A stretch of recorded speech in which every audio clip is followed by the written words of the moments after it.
आश्रयं करोतु वा मुनिषूणां स्वामिनः श्रीपात्र सम्यक् दर्शनचास्तु वा नमीनाथ स्वामिनः श्रीपात्र सम्यक् ज्ञानचास्तु वा हरिष्णेमि स्वामिनः श्रीपात्र अक्षयं च ददातु वा श्रीमद्वर्ष पार्श्वभट्टारक स्वामिनः सर्वविघ्नस्तु वा वर्धमान स्वामिनः श्रीपात्र सम्यक् दर्शनाष्टमनुश्चास्तु वा श्रीमद्वरद प्रेम शांति मनोमनोद चित्तंकराजाचित्ताय अनेक गुणवंताय मनोमनोद शुद्धि प्रसन्नतु वा ओम नरपशति स अलंकृता सर्वराय बंद कंचन कंदुलाय आमनोन्कता मुषिप्र सरस्वतीया प्रियंताम प्रियंताम मते समते संज्ञा दिया चिंता विज्ञान शिवा प्रियंताम प्रियंताम कोष्ठपति बीज बीज शिवा प्रियंताम प्रियंताम जलचरण जन जंगाचरण तत्वचन भूचन आकाशचरण शिवा प्रियंताम प्रियंताम मनबले कायवले शिवा प्रियंताम प्रियंताम उग्रतप महातप शिवा प्रियंताम प्रियंताम मते सुतावधि मन प्रय केवल ज्ञान शिवा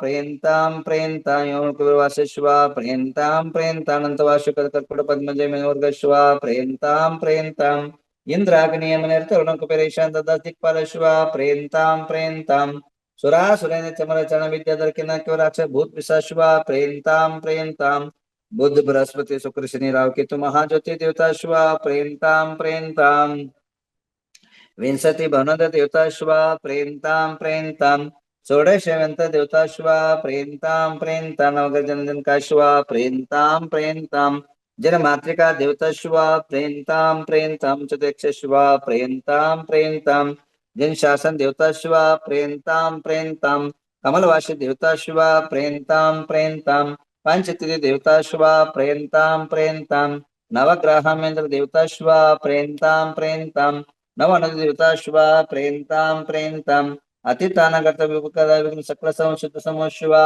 प्रेमताम प्रेमताम सर्वकालमपि गुणधनन्दीनां देश संपदस्तु सिद्धिरस्तु प्रचितो मनः पिनतो पुनर्तां धर्मवर्तां शिवर्तां अर्हं ज्ञान किं स्वस्ति स्वस्ति मे स्वाहा अर्हंतो भगवन्त लक्ष्मीया प्रेमताम प्रेमताम ओम वृषवादिया शांतिकरा सकल कर्म विपुत जनाजितराव के नवग्रह देवता शिवा प्रेमताम प्रेमताम तिथि करण नक्षत्र ग्रामादि सर्वे गुरु दक्षिण नाम देश्य धन धन दति फलकृति सामोद प्रामोद भवतु तथास्तु शांतिर्भवतु तथास्तु कांतिर्भवतु तथास्तु अविघ्नमस्तु तथास्तु तथास्तु पुण्यवर्तां धर्मवर्तां श्रीवतारां जां चिं स्वस्ति स्वस्ति मे स्वाहा ओम नमो रते भगवते श्रीमते पार्श्वनाथ तीर्थंकराय संघप्रभामदा गुणदशानंद वीरान सुखाय सिद्धाय बद्धाय सत्यज्ञान धन्यवाद रामरास्माकं श्री गुणदंडी नाम देश्य मृत्युम चिंतन कामं चिंतन बलिकामं चिंतन क्रोधं चिंतन पापं चिंतन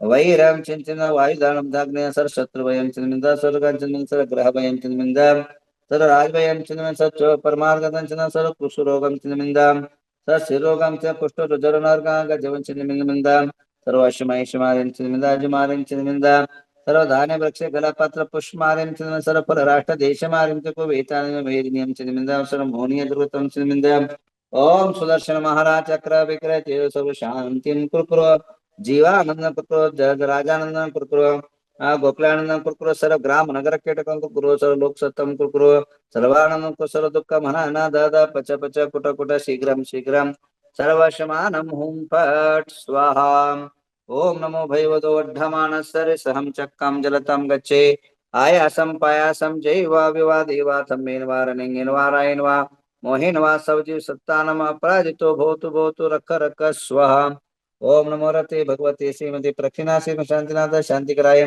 सर्व पापा सर्व विघ्नाः सर्व रोगोपसर्पकचम्रमनस्ना ओम राम ह्रीं रोम राश्यावसां गुणदनंदी नाम देश सर्व शांतिं कुरकुरो तुष्टिं कुरकुरो रिद्धिं कुरकुरो सिद्धिं कुरकुरो आरोग्य संपदां कुरकुरो ह्रीं बषट् नमः स्वाहा।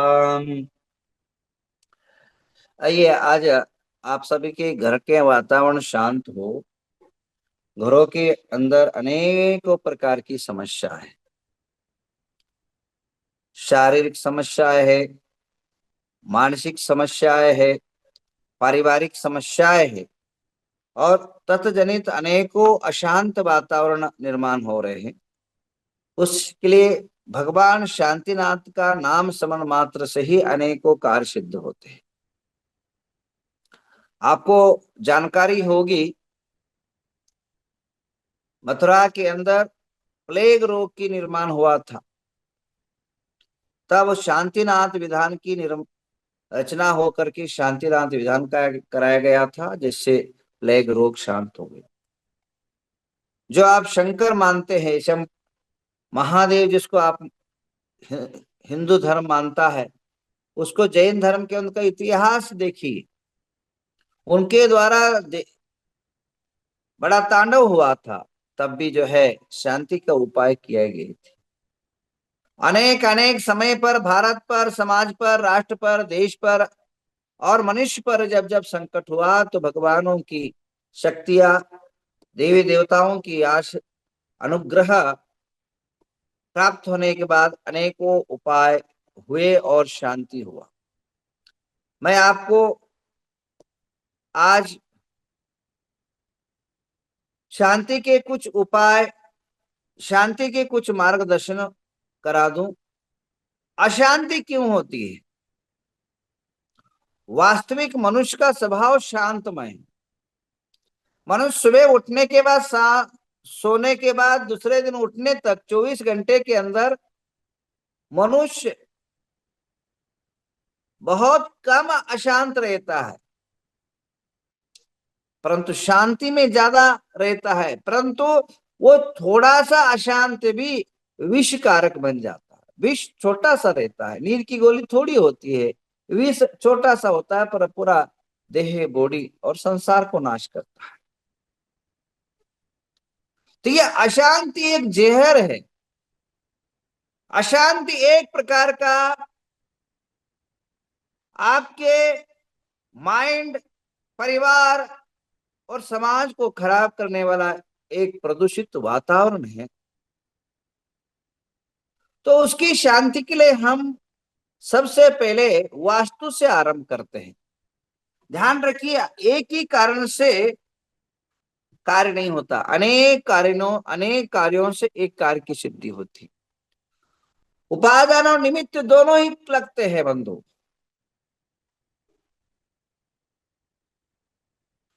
अब अनेक कारणों में एक कारण वास्तु भी है, जिसको पूज्यपाद स्वामी ने कहा, मोक्ष तक नहीं मिलता अगर वास्तु सही नहीं है तो।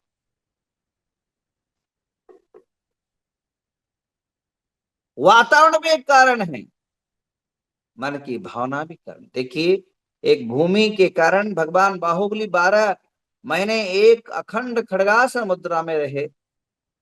केवल एक ही वास्तु का विकल्प था, मैं भरत की भूमि पर खड़ा हूं, जिसके कारण उन्हें मोक्ष की प्राप्ति नहीं हुई, अशांत में जीवन रहे।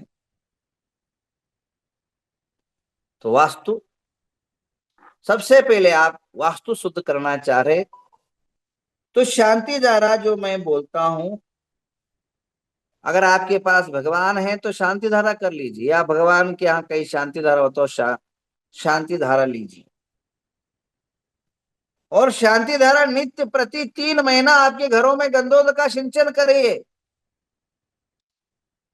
कितना भी भयानक वास्तु दोष हो, उस शमन को प्राप्त हो जाएगा।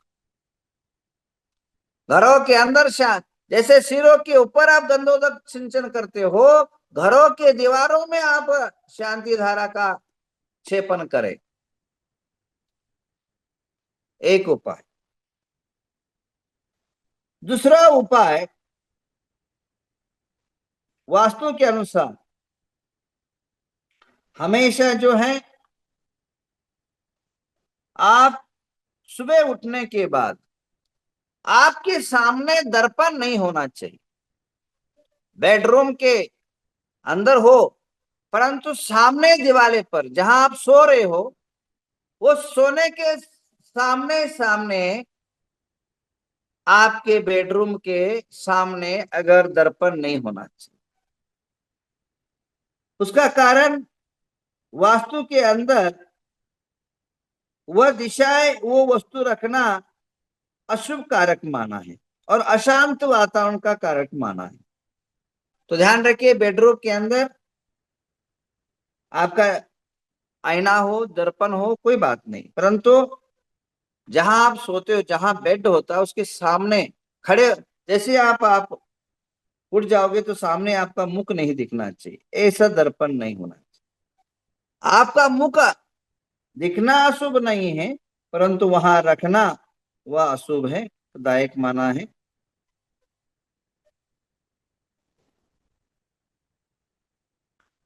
और इसी प्रकार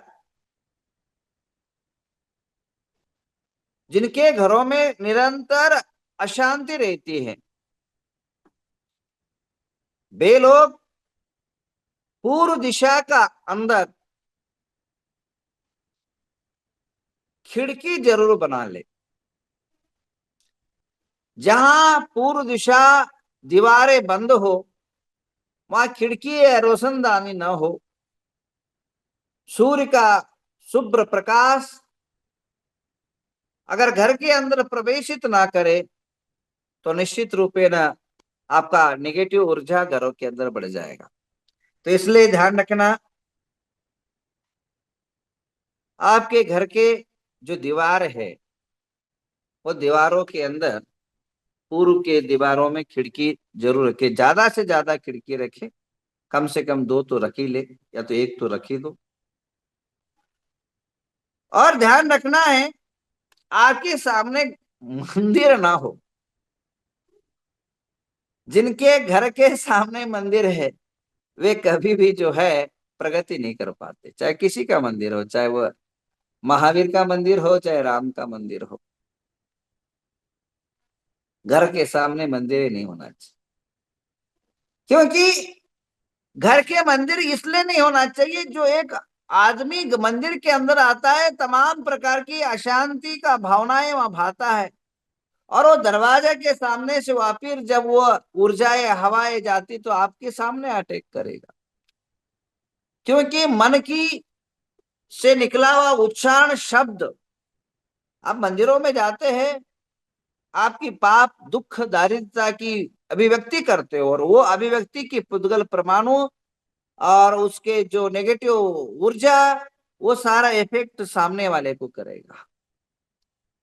अब समझिए, दीप लगा हुआ है, और दीप के ऊपर अगर आप हाथ रखोगे, तो उसको दीप तो उजाला चारों तरफ करेगा, पर ऊपर तो आपको वो गर्मी देगा ही देगा, हाथ तो जलाएगा ही ना, उसकी भाप तो आएगा ही ना।